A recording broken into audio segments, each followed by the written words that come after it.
Hello students.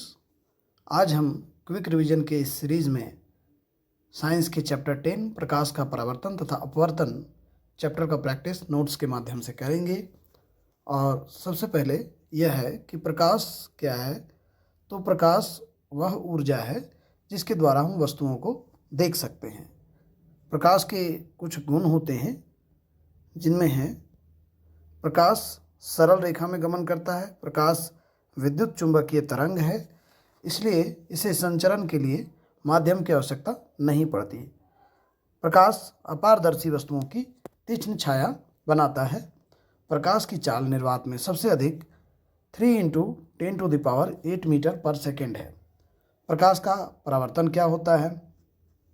उच्च कोटि की पॉलिश किया हुआ जो पृष्ठ है, जैसे कि दर्पण, अपने पर पड़ने वाले अधिकांश प्रकाश को परावर्तित कर देता है। और प्रकाश का यह जो गुण है उसे हम प्रकाश का परावर्तन कहते हैं। प्रकाश के परावर्तन के कुछ नियम हैं। आपतन कोण परावर्तन कोण के बराबर होता है। आपतित किरण दर्पण के आपतन बिंदु पर अभिलंब तथा परावर्तित किरण सभी एक ही तल में होते हैं। चित्र के माध्यम से यहाँ पे इसे देखा जा सकता है। प्रतिबिंब क्या होता है? प्रतिबिंब वहाँ बनता है जहाँ बिंदु पर कम से कम 2 परावर्तित किरणें प्रतिच्छेदित होती हैं या प्रतिच्छेदित प्रतीत होती हैं। जो प्रतिबिंब है वे 2 प्रकार के बनते हैं, वास्तविक प्रतिबिंब और आभासी प्रतिबिंब। वास्तविक प्रतिबिंब यह तब बनता है जब किरणें वास्तव में प्रतिच्छेदित होती हैं। इसे पर्दे पर प्राप्त कर सकते हैं। वास्तविक प्रतिबिंब उल्टा बनता है। आभासी प्रतिबिंब यह तब बनता है जब प्रकाश की किरणें प्रतिच्छेदित प्रतीत होती हैं। इसे पर्दे पर प्राप्त नहीं कर सकते। आभासी प्रतिबिंब सीधा बनता है। समतल दर्पण द्वारा बना प्रतिबिंब। समतल दर्पण द्वारा बना प्रतिबिंब आभासी एवं सीधा होता है। प्रतिबिंब का आकार वस्तु के आकार के बराबर होता है। प्रतिबिंब दर्पण के पीछे उतनी ही दूरी पर बनता है जितनी वस्तु की दर्पण से दूरी होती है। प्रतिबिंब पार्श्व प्रतीत होता है। पार्श्व परिवर्तन क्या होता है? इसमें वस्तु का दायां भाग बायां प्रतीत होता है और बायां भाग दायां प्रतीत होता है। गोलीय दर्पण क्या है? गोलीय दर्पण का परावर्तक तल अंदर की ओर या बाहर की ओर वक्रित होता है।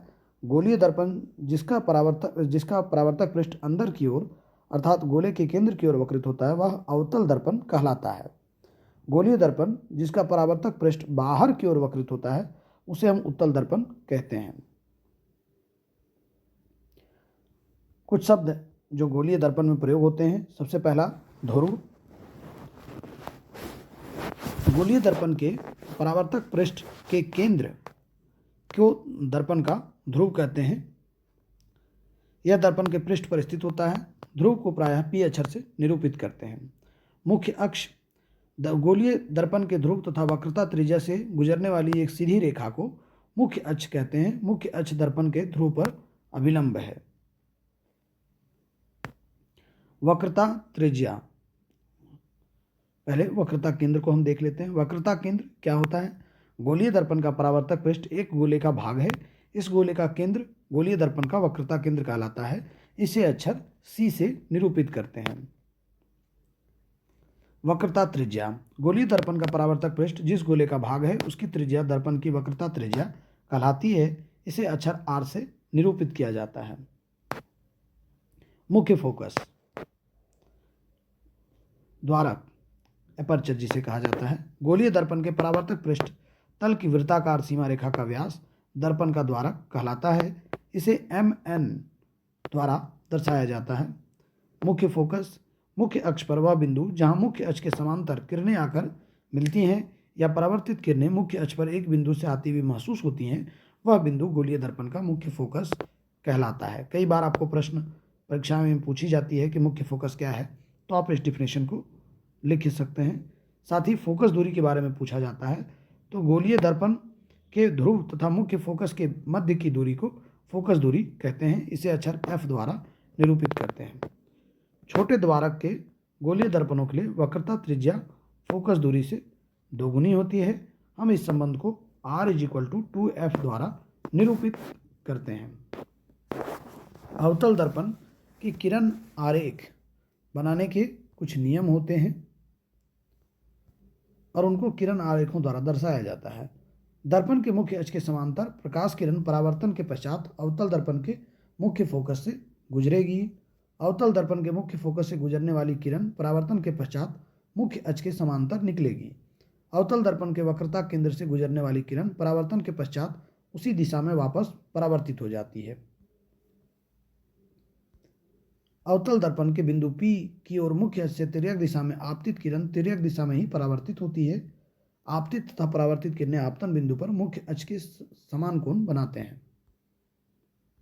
अवतल दर्पण द्वारा बिंब की विभिन्न स्थितियों के लिए बने प्रतिबिंब। अनंत पर यदि वस्तु है तो मुख्य फोकस F पर बिंदु साइज का प्रतिबिंब बनेगा, अत्यधिक छोटा बनेगा, वास्तविक तथा उल्टा बनेगा।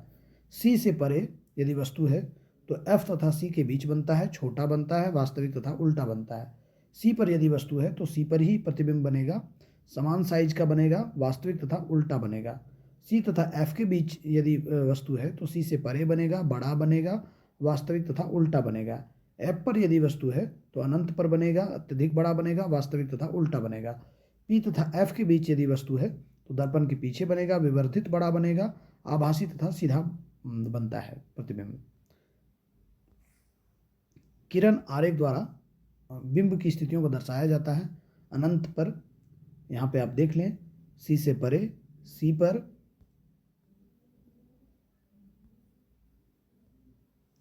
C तथा F के बीच, F पर और P तथा F के बीच।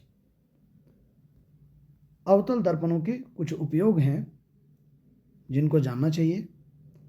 अवतल दर्पणों का जो प्रयोग है वह सामान्यतः टॉर्च, सर्चलाइट तथा वाहनों की हेडलाइट में प्रकाश का शक्तिशाली समांतर किरण पुंज प्राप्त करने के लिए किया जाता है। दंत विशेषज्ञ अवतल दर्पणों का उपयोग मरीज के दांतों को बड़ा प्रतिबिंब देखने के लिए करते हैं। इन्हें प्रायः चेहरे का बड़ा प्रतिबिंब देखने के लिए सेविंग दर्पणों के रूप में उपयोग किया जाता है। सौर भट्टियों में सूर्य के प्रकाश को केंद्रित करने के लिए बड़े अवतल दर्पणों का उपयोग किया जाता है। ये थे अवतल दर्पण के उपयोग। अब हम उत्तल दर्पण के बारे में देखते हैं।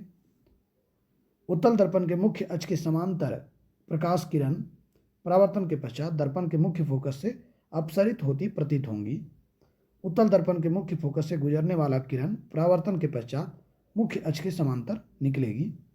उत्तल दर्पण के वक्रता केंद्र की ओर निर्देशित किरण परावर्तन के पश्चात उसी दिशा में वापस परावर्तित हो जाती है।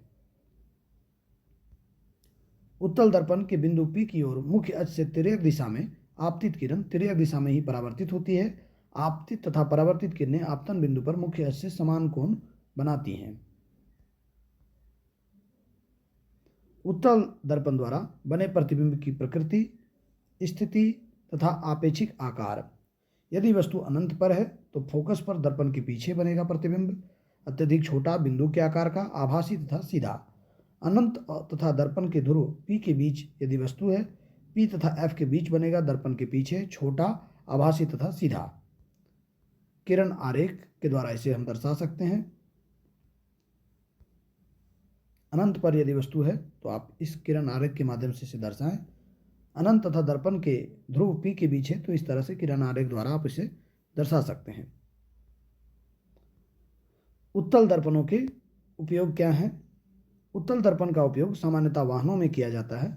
इनमें ड्राइवर अपने पीछे के वाहनों को देख सकते हैं। उत्तल दर्पणों का इसलिए प्राथमिकता दी जाती है क्योंकि ये सदैव सीधा तथा छोटा प्रतिबिंब बनाते हैं और ड्राइवर को अपने पीछे के बहुत बड़े क्षेत्र को देखने में समर्थ बनाते हैं। दुकानों में इनका इस्तेमाल सिक्योरिटी दर्पण के रूप में भी किया जाता है। गोलीय दर्पणों द्वारा परावर्तन के लिए कुछ चिन्ह परिपाटियां बनाई गई हैं। वे क्या हैं? तो बिंब हमेशा दर्पण के बाईं ओर रखा जाता है। इसका अर्थ यह है कि दर्पण पर बिंब से प्रकाश बाईं ओर से आपतित होता है। बिंब का मतलब वस्तु। मुख्य अक्ष के समांतर सभी दूरियां दर्पण के ध्रुव से मापी जाती हैं। मूल बिंदु के दाईं ओर मापी गई सभी दूरियां धनात्मक मानी जाती हैं, जबकि मूल बिंदु के बाईं ओर मापी गई दूरियां ऋणात्मक मापी जाती हैं। मुख्य अक्ष के लंबवत तथा ऊपर की ओर मापी जाने वाली दूरियां धनात्मक मानी जाती हैं और मुख्य अक्ष के लंबवत तथा नीचे की ओर मापी जाने वाली दूरियां ऋणात्मक मानी जाती हैं। बिंब की दूरी हमेशा ऋणात्मक होती है। अवतल दर्पण की फोकस दूरी हमेशा ऋणात्मक होती है। उत्तल दर्पण की फोकस दूरी हमेशा धनात्मक होती है। दर्पण सूत्र 1/v is equal plus 1/u is equal to 1/f। तो दर्पण सूत्र आप देख लें, ये अक्सर पूछे जाते हैं। 1/v plus 1/u is equal to 1/f। यहाँ v प्रतिबिंब की दूरी है, u बिंब की दूरी है और f फोकस दूरी है। यदि इनमें से कोई भी दो आपको पता है तो आप तीसरे को ज्ञात कर सकते हैं। अब हम समझेंगे आवर्धन क्या होता है। तो गोलीय दर्पण द्वारा उत्पन्न वह आपेक्षिक विस्तार है जिससे ज्ञान होता है कि कोई प्रतिबिंब बिंब की अपेक्षा कितना गुना आवर्धित है। इसे प्रतिबिंब की ऊंचाई तथा बिंब की ऊंचाई के अनुरूप रूप में व्यक्त किया जाता है, अनुपात रूप में व्यक्त किया जाता है। इसे ही हम आवर्धन कहते हैं।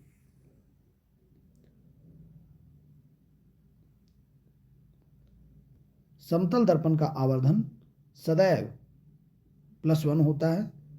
प्लस का जो साइन है आभासी प्रतिबिंब दर्शाता है और 1 दर्शाता है कि प्रतिबिंब का आकार बिंब के आकार के बराबर है।